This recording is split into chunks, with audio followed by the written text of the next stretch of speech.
প্রিয় ভিউয়ার্স, আসসালামু আলাইকুম। আজকে আপনাদের সামনে নতুন একটি ভিডিওতে হাজির হলাম। ভিউয়ার্স, আজকে আপনাদেরকে দেখাবো আমাদের বাথানের সম্পূর্ণ ভিডিও। সবাই আমাদের সাথে থাকবেন, সঙ্গে থাকবেন, আর সম্পূর্ণ ভিডিওটি মনোযোগ সহকারে দেখবেন ভিউয়ার্স। তো ভিউয়ার্স, আজকে চলে আসলাম আমাদের বাথানগুলা দেখতে আর কি, পরিদর্শন করতে যে কী অবস্থা। ভিউয়ার্স দেখেন, আমাদের এই গাভীগুলা আসলে মাঠে ছেড়ে দেওয়া আছে। এই যে আপনি যে দুবলা ঘাসগুলা যে হয়েছে ওইগুলাই খাচ্ছে আর কি। দেখেন, এখানে আপনার প্রায় 200 গাভী আছে। আমার এই এই খবরে 200 গাভী আছে। সব মনে করেন যে ছেড়ে দেওয়া, একজন রাখাল আছে, ঠিক আছে। রাখাল আছে আপনার 7 জন 8 জন আছে। এখন এই যে ওই ছেলেটা একা আছে, এই গাভীগুলো পরিচালনা করতেছে আর কি। মনে করেন যে ওই যে দেখেন নদীর ধারে, তো আপনার ওই যার পানি পিপাসা পাইছে, যেসব গাভীগুলার প্রায় গিয়ে আপনি পানি খাচ্ছে, ঠিক আছে। আবার ঘাস খাচ্ছে, আবার যার মন যাচ্ছে শুয়ে থাকছে, ঠিক আছে। এই অবস্থা। ভিউয়ার্স, আপনারা আমাদের এখানে যারা আসবেন অবশ্যই আসবেন, সমস্যা নাই, নিঃসন্দেহে আসতে পারেন।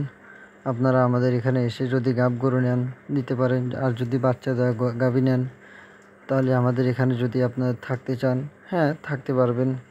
2 দিন 1 দিন থেকে গাভীগুলো দুধ দহন করে দেখে শুনে নিতে পারবেন। আর আসলে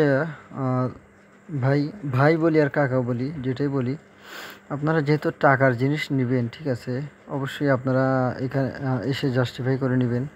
আর আমরা চাবো যে আসলে একটা সম্পর্ক টিকে থাকা, মানে আপনারা এক কথায় নিঃসন্দেহে আমাদের এখানে এসে গাভীগুলা দেখে শুনে ক্রয় করতে পারবেন, সমস্যা নাই। আর হ্যাঁ, আপনারা এখানে ব্যাংকের মাধ্যমে লেনদেন করতে পারবেন। আসলে ক্যাশ না আনাই ভালো। ক্যাশ টাকা নিয়ে আসলে চলাফেরাও সেফ না, ঠিক আছে, যেখানে হোক রাস্তাঘাট, কারণ বর্তমান জামানা খুবই খারাপ। তো ভিউয়ার্স, আজকে আসলে একটা কথা শেয়ার করি। আমরা গিয়েছিলাম হলো আপনার ভাঙ্গুরাতে গিয়েছিলাম। ভাঙ্গুরা আপনার ওই অরণকুলার খামারগুলোতে কি এমন একটা অবস্থা, বাজে অবস্থা, কি বলবো আর।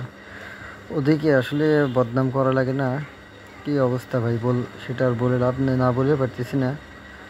মানে একবেলা দুধ দহন করে, ঠিক আছে, মানে প্রতিদিন বিকালে দুধ দহন করে, সকালে দহন করে না।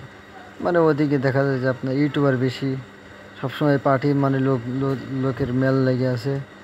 ওই কারণে মনে করেন যে পার্টি যাচ্ছে, সারাদিন দুধ গাভী দেখতেছে, ওলান ফাইটে রয়েছে, ঠিক আছে, ওইভাবে নিচ্ছে। আসলে ভালো জিনিসের নেই, বুঝেন নেই। তো ভালো থাকবেন, সুস্থ থাকবেন, আর গাভী লাগলে অবশ্যই আসবেন।